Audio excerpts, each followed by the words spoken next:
pater Karel Gržan. Manj aplauz.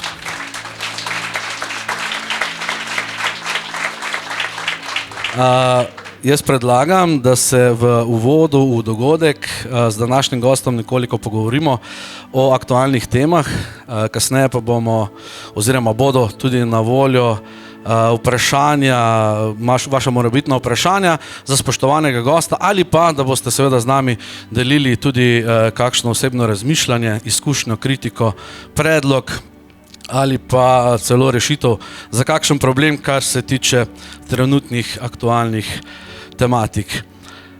Torej, dr. pater Karel Gržan, še enkrat dobrodošli med nami. Ste slovenski rimokatoliški duhovnik, pisatelj, publicist, scenarist, tudi človekoljub oziroma filantropist, doktor znanosti na področju literarnih ved in verjetno še marsikaj drugega. Vsekakor ste pa človek, ki je najbolj aktiven v poslanstvu človekoljubnosti, kjer vse skozi podajate čutenje in razmišljanje o človeku kot bitju, ki naj bi znanje, delovanje in svojo duhovnost uporabil za svojo srečo in srečo človeštva. Je tako?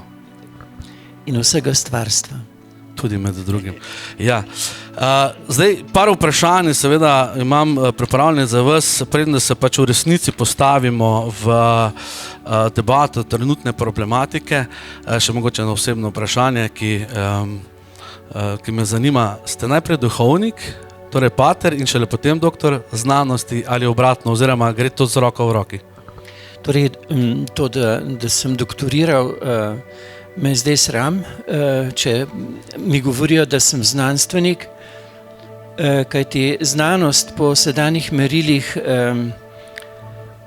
ni to, za kar sem vedno bil prepričan, da mora biti in tudi uradno je. Torej, znanost ni brez znanstvenega dvoma.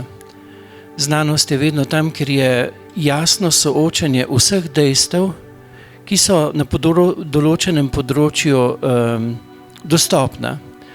Zdaj pa kar naenkrat postalo znanstveno enoumje, za katero mi je rekel Anton Trstenjak, imel sem to srečo, da sem en teden bival z njim, imel sem duhovne vaje za šolske sestre, on je pa imel eno tako hišico malo odmaknjeno in on je bil, zdaj ne vem, kjer je bil gor, pa kjer spodaj, vsekakor on visoko nad mano, ampak vsak dan po kosilu sva se srečala, se dol usedla, on je pravzaprav že sedel, še zdaj se ga spomnim, kako je on pisal knjige. Tam je bil en kavč in on je imel takšno podložko, kot imate vi, sedel je tam in pisal na roke, ne? In potem sva se pogovarjala in misel, ki mi ostaja v spominu, kot dediščina njegovih razmišljanj, je stavek, ki ga je rekel Karel. Ko boš naletel na enoumnost, vedi, da gre za neumnost. Ja, ne, in v bistvu pol, ko sem študiral, marsikaj ne, samo slovenistiko, to me je v bistvu, na to me je na nek način prisilil moj duhovni oče, ki ni bil duhovnik, ampak je bil Taras Kermauner, po mojem en največjih mislecev preteklega, ne bom rekel stoletja, ampak tisočletja na Slovenskem. On me je pravzaprav primoral, da sem tam, ampak to ne bom razlagal situacijo, zakaj in kako. Ampak tam je bilo vedno, ne, znanstveno je bilo vedno, da si ti soočal vsa dejstva. Ne pa, da si šel po eni vnaprej vedeni, ali pa načrtovani smeri. Ne, ti si moral iskati smer, ti si moral iskati rešitve, ti si moral izkristalizirati to, kar je na podlagi dejstev najbolj verjetno.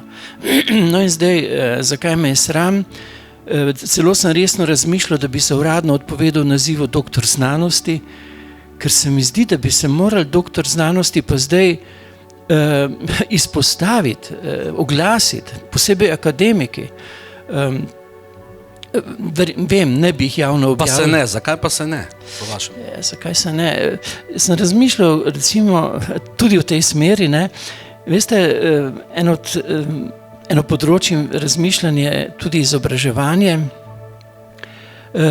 Glejte, če moraš ti dolga leta, ne, in bolj ko več šol, ko narediš, toliko daljša so ta leta, skozi poudarjati pravilne odgovore, ne pa misliti svojo glavo. Veste, potem prideš v eno tako skoraj, bi rekel, hipnotično stanje ali pa stanje navajenosti, da je pravilno tisto, kar moraš ponoviti. Ne? In če ti potem višja instanca, to je zelo široko vprašanje, ne? Višja instanca določi, kaj je pravilno, in če si se udeležil recimo kakšne debatne tekme, ne? Veste, kak so debatne tekme, sem se enkrat udeležil, pa sem se skoraj ščipal, je to mogoče. Debatna tekma zgleda, ponovadi grejo na to tekmovanje mladi, ki so pač izurjeni misleci, ampak kaj je bilo tam? Ne? Tam so postavili neko trditev in potem so rekli eni skupini, vi boste zagovarjali za, vi boste zagovarjali proti, zmaga tisti, ki je najbolj prepričljiv.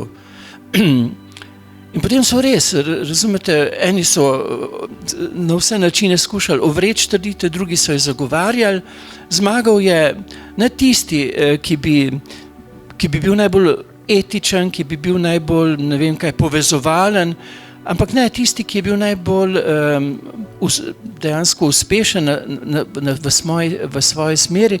In sem pomislil, poglej, tako se vzgajajo šefiči. Ni važno, kaj je resnica.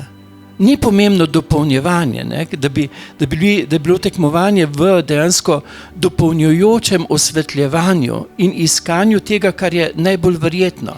Ne, zmagal je tisti, ki je bil striktno, brez pameti in brez etike, za ali pa proti. Ne? In sem pomislil, tako se oblikujejo šefiči. In potem jim bo višja instanca rekla, zagovarjati moraš to in on bo ves svoj miselni kapital uporabil za to, da bo zagovarjal nekaj, kar sploh ni nujno, da je resnično in še daleč tega, da je bilo etično. In ti izpostavljeni ljudje dejansko, gledajte, ravnajo prav tako. Ni nujno, da je resnično. Oni bojo to zagovarjali. Z vso miselno spretnostjo, kaj šele, da je to etično. Ne?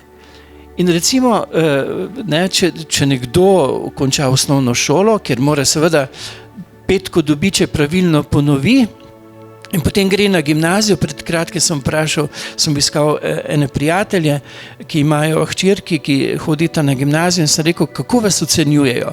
Na podlagi vaših miselnih uvidov, miselne iskrivosti ali pravilnih odgovorov. Pa ste me čudno pogledali, tako z pravilnih pogovorov. En moj prijatelj, ki ne bom omenjal kdo, ker še vedno je zelo aktiven kot pedagog na prav isti šoli, je rekel, da učil je pa tudi slovenistiko, je rekel, enkrat med poukom je rekel, no kaj pa vi mislite? Gimnazija, elitna gimnazija, nihče ni dvignil roke. Je rekel, kaj mislite ob tem vprašanju? Pa je le en dvignil roko in je rekel, gospod profesor, kaj pa je pravilno? Veste, če si ti navajen skozi ponavljati pravilne odgovore, ne, samo ponoviti, ne, in si ocenjevan, je tvoja odličnost v tem, da pravilno ponoviš, ne pa da misliš svojo glavo, in če potem v tej smeri delaš še faks, recimo določene fakultete so prav, bi rekel, traumatične za možgane glede številnih podatkov, ki jih morajo usvojiti in potem seveda na izpitu ponoviti, pol ne čudi situacija, v kateri smo se znašli. Pravilno ponoviti, petko dobiti in reči, ja, priden si. Ne? Veste, če so rekli v srednjem veku, da je bil mračen, potem je nas, glede pedagogike, v tem segmentu črn. Kajti v srednjem veku so bile znane disputacije. Ne? V srednjem veku, tam, ne, če berete recimo Lutra, je napisal je teze. Če berete svetega Tomaža Akvinskega, napisal je teze. Ne?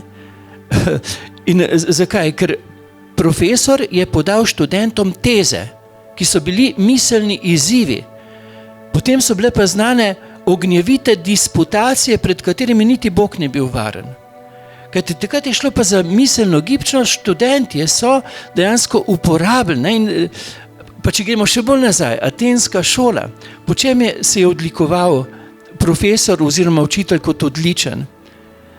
Potem osnovni princip je bil tak jasen. Dijakom učencem je potrebno podati samo temeljne podatke, samo temeljne. Ne ustvarjati s ne vem kolikimi podatki miselno brozgo, ki onemogoča lastno presojo. Samo temeljni podatki. In potem so se sprehajali po stebrišču. Stebri so predstavljali temeljna znanja, ampak med stebri je bilo veliko prostora, horizont. In poslušajte to mojstrovino pedagogike. Učitelj je moral zastavljati vprašanja učencem tako, da niso ponovili, kaj jim je on povedal, ampak jih je z vprašanjem provociral k lastnemu razmisleku. In odličnost je bila sposobnost lastnega razmisleka na podlagi dejstev. In to je znanost. Ne? Zdaj pa mi ne smemo misliti svojo glavo, ker moraš pravilno ponoviti. Ne? In če je tu vzadnji še koncept psihološke vojne, ki se vodi že od začetka, veste, zelo premetene, mogoče bom kakšne principe povedal vmes, potem niti ne čudi, kljub temu me čudi, recimo cvet akademikov, me zelo čudi, ampak ne čudijo pa številni, ki se panično bojijo, da ne bodo izpadli butasti in slepo sprejemajo skrajne nelogične usmeritve.